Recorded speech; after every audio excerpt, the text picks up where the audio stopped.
So this pretty little plant is garlic mustard, and I have quite the forest of it, as you can see in the back of my house, all along this pretty little creek. This nasty plant has made itself home, and I'm going to be doing my very best to try to get rid of it. Here is some of the itty bitty baby garlic mustard that I have in the back of my yard, and as you can see, it looks so tiny and innocent, but it's going to grow big and make seeds and flowers and spread everywhere.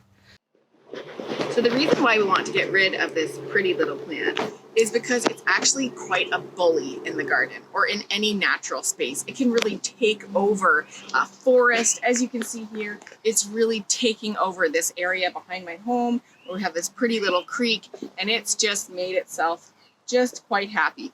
But the reason why we want to get rid of it is because it makes it so that the soil all around it is inhospitable to other plants to grow. So we want to get rid of this as soon as we possibly can.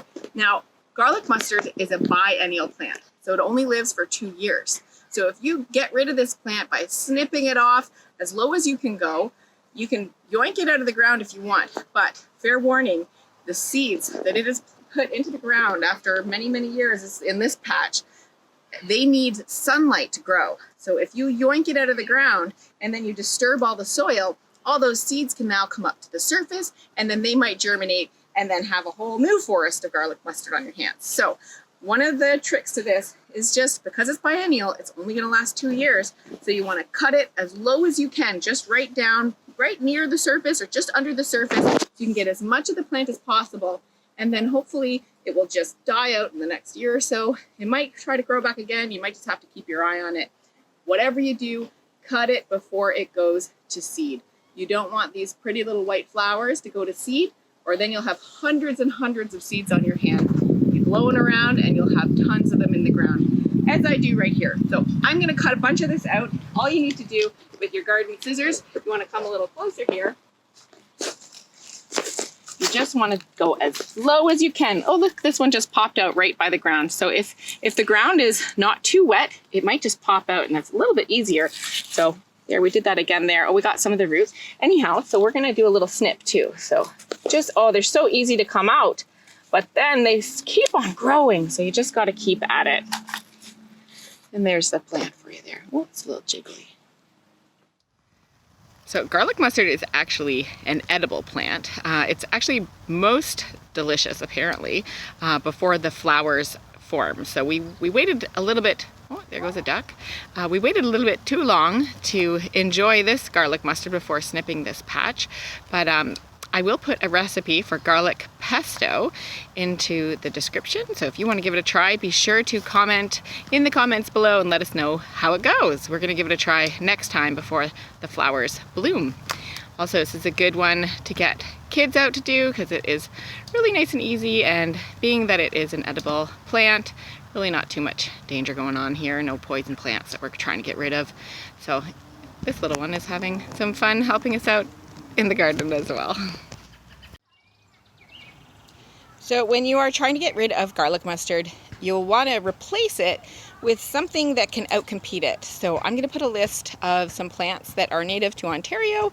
You'll have to take a look if you're not in Ontario, if they're native to your area, to get rid of the garlic mustard, but they can outcompete it. So some examples are bloodroot and woolly purple violet. We have some of that just native growing down in the ground. So we're gonna let that stuff do its job and maybe transplant that from other areas. And then some other plants that I will list in the description. So after we pulled out a whole bunch of garlic mustard, look at what we find. Just a ton more babies. So we do have a lot of work to do, and who knows how many seeds we brought up to the soil surface to germinate and become more garlic mustard, but we are working hard and trying our very best. Oh, there's my helper again. So we did this in probably about 5 minutes or so. So maybe 10. Really, we didn't take too much time. I do have to admit, I did a lot of yoinking of the garlic mustard. So I did have my little helper do some cutting, but it was a lot faster for me, and I might see lots of baby garlic mustard pop up, but this will be my garlic mustard forest to deal with. So I'm fine doing that. Anyhow, to get rid of this, you don't want to just throw this in the compost heap, or you don't want to throw it into the green bin if you have that in your yard. You want to throw it into the garbage. And also, if you put it in a black garbage bag like this, you want to solarize it, or essentially just let it sit out in the sun until it bakes it, so that you can really destroy the plant so that it has no chance of living wherever it ends up. So I'll put a link on how to get rid of it in the description.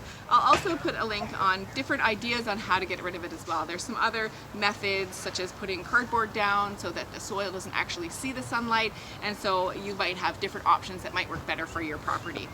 I hope you liked the video and found it interesting. If you have ideas on how to best get rid of garlic mustard, please leave more ideas and tips in the comments for everyone to enjoy. If you liked the video, give me a thumbs up, consider subscribing, and thanks again for watching.